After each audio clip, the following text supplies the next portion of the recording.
10 first. The highlights. The Lagos State government restates commitment to treat workers fairly. Federal government assures gas investors of security. Conferring United States to construct temporary port for humanitarian aid in Gaza. And in sports, Nigeria Football Federation declares Super Eagles coaching position vacant. And now the details. I am Mike James.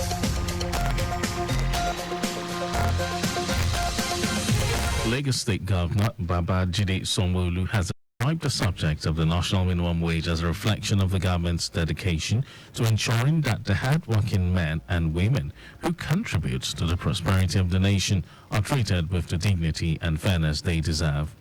The governor stated this at the Southwest Geopolitical Zone public hearing on national minimum wage, which was held in Ikeja, Lagos.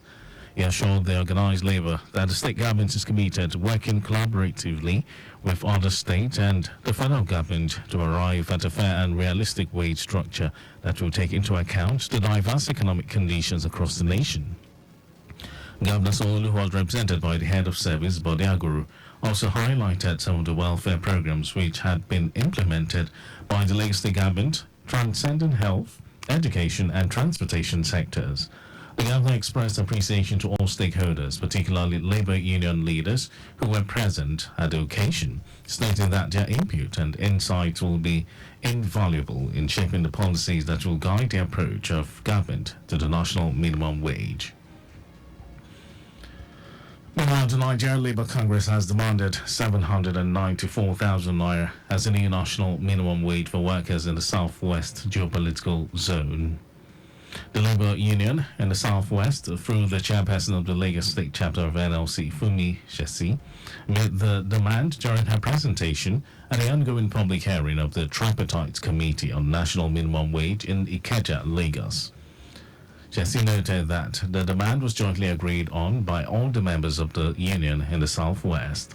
President Bola Tinubu, through Vice President Kashim Shettima, inaugurated a 37-member panel on the new minimum wage in the council chamber of the State House in Abuja. The Ministry of Fiscal Planning and Urban Development has organized its final stakeholders meeting for the Lagos Island Model City Plan. Commissioner for Fiscal Planning and Urban Development, Oluyinka Olumide, noted that the Lagos Island Model City Plan will, in the next 20 years, position the subject areas into a world-class commercial, industrial and cultural hub across the West African sub-region. Olumide highlighted the challenges facing Lagos Island to include socio-economic and environmental issues stemming from its rapid growth and emphasized the pivotal role of various entrepreneurs in maintaining the island status as a commercial hub of Lagos. He had this to say. It is important to state that the Lagos Island Model City Plan conceived basically to correct the negative impacts of the partial implementation of the expired Lagos Metropolitan Master Plan 1980 to 2000 on Lagos Island, such as slum development, rundown infrastructure, illegal conversion of approved buildings to other uses, overcrowding in our various communities and units, flooding experience in Saleko, and building collapse, among others. The Commission also said the goal of the Lagos Island Model City Plan is to harness the special characteristics of the area for the sustainable future growth and socio-economic development of Lagos as the preferred investment destination in the sub-Saharan Africa, as indicated in the Themes Plus developmental agenda of the Lagos State government. Director of the Master Plan Department of the Ministry of Fiscal Planning and Urban Development, Kunle Salami, who provided a project brief, emphasized the urgent need to address the challenges facing Lagos Island and stressed the importance of adopting a holistic approach to development. It will further enrich the plan and, of course, the new Lagos Island Model City Plan that goes beyond sustainability, again, resilience, and to achieve economic interdependence. It is our hope that this subsidy will be the best in sub-Saharan Africa, will stand the test of time. On that note, I only want to and welcome you to this gathering as we roll on the stage. The event was attended by various stakeholders, including top government officials, among other dignitaries. A trainer aircraft belonging to the Nigerian Air Force, NAF, has experienced a minor mishap in Kaduna State. According to the Director of Public Relations and Information, Nigerian Air Force, Edward Gapquet, the aircraft, a Super Mushak trainer aircraft, was involved in a minor mishap at about 2:35 p.m. on Thursday. Gapquet said the incident occurred while the pilots were returning from routine training. He also said the two pilots came out of the crash unscattered. Gapquet added that the Chief of Air Staff, Hassan Abubakar, has ordered for preliminary investigation to ascertain the immediate cause of the crash. And now to the rest of the stories.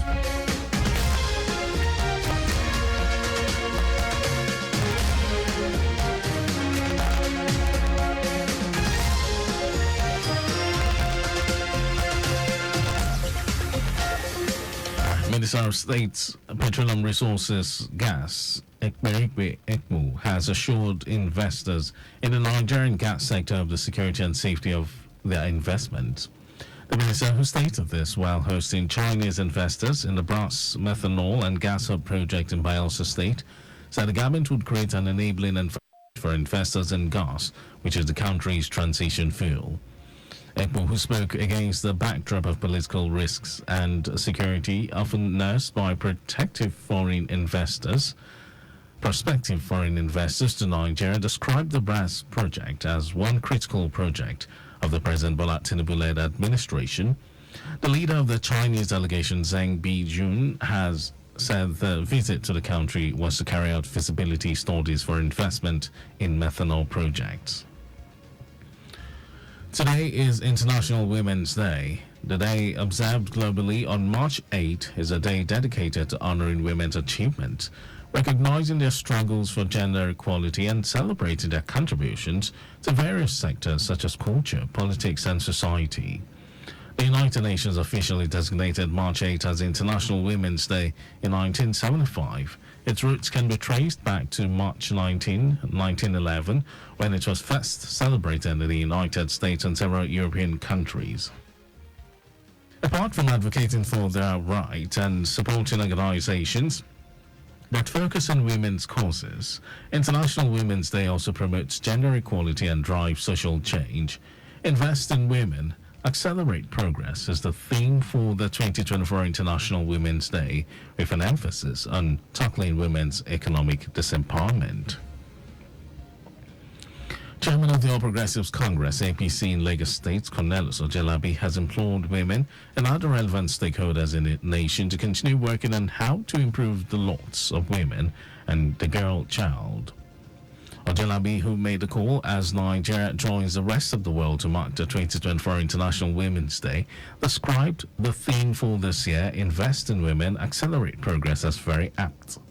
He said it is important at this period when gender equality, women's and girls' empowerment, and their rights to healthier lives need to be given more attention by both government and the public to accelerate progress at all levels of the society. According to him, such exposure of women and the girl child to self-development and self-dependence would reduce various abuses such as sexually and gender-based violence, assault, sexual harassment, early pregnancy, to mention a few usually meted out to them.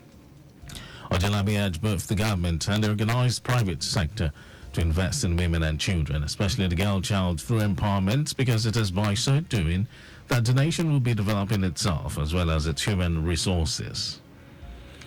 And in some foreign news, the United States military is set to construct a port in Gaza to get more humanitarian aid into the territory by sea. President Joe Biden made the official announcement during his State of the Union address. Biden said the temporary port will increase the amount of humanitarian assistance to Palestinians by hundreds of additional truckloads per day. He added that the initiative will not include United States troops on the ground in Gaza. And over to sports news, the Nigeria Football Federation (NFF) has declared the position of Super Eagles head coach vacant. The NFF made the announcement on its official X handle Former handler of the side, Osipesiaru's contract officially ended last week Friday after he guided the Super Eagles to second position at the 2023 Africa Cup of Nations. The NFF also declared the position of the Golden Eaglets head coach vacant. Former Golden Eaglets defender Nduka Ubadi was the last man in charge of the team. NFF also released the requirement for the two positions and the links for application. And that was our news at 10. But just before we go, stay alive. Make use of pedestrian bridges where available. You can follow us and like all our various social media platforms. X from the Twitter, Traffic Radio 961. Instagram, Lagos Traffic Radio 961. Watch us live on Facebook, Lagos Traffic Radio 96.1 FM. On YouTube, subscribe and watch all our previous programs and news on our channel, Traffic Radio 961. And did you know that the Sanwo-Olu administration trained 150 small-scale business owners in digital marketing? Well, you can get more details on the Lagos State Government website. And to end the news, here are the highlights of the major stories. The Lagos State Governor, Babajide Sanwo-Olu, has ascribed the subject of the national minimum wage as a reflection of the government's dedication to ensuring that the hard-working men and women who contribute to the prosperity of the nation are treated with the dignity and fairness they deserve. Minister of State for Petroleum Resources, Gas, Ekperikpe Ekpo, has assured investors in the Nigerian gas sector of the security and safety of their investment. And we also told you that the United States military is set to construct a port in Gaza to get more humanitarian aid into the territory by sea.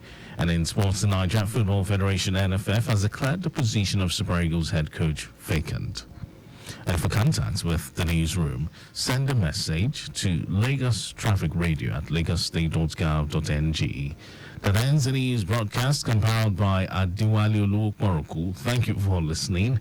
My name is Mike James. Good morning.